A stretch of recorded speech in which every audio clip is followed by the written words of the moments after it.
be being prolonged by the Indians, because what the Indians have done now is get closer with the Chinese, and this could be for a number of reasons. One, to show Trump, and the second reason is that it was really Chinese weaponry and Chinese, I would say, intelligence and surveillance that allowed Pakistan to get that edge over India and we take down its Rafales using Chinese weaponry, Chinese planes, and all of that. So that's another reason why the Indians want to be able to neutralize that particular benefit that Pakistan is getting.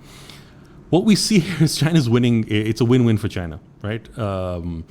You're getting, to see daylight between these two allies, India and the US, which has always been something that has concerned the Chinese, because India is at its doorstep.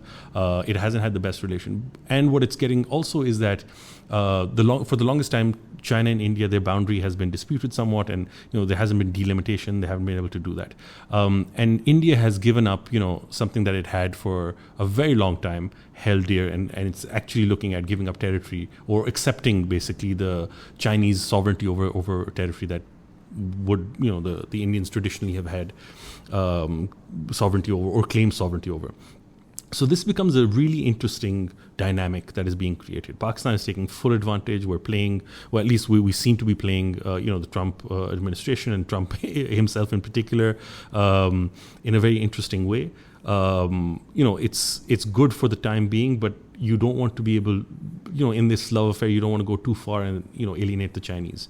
That's something that we need to be very careful for, because ultimately it's the Chinese that have been our closest friends and our closest allies throughout.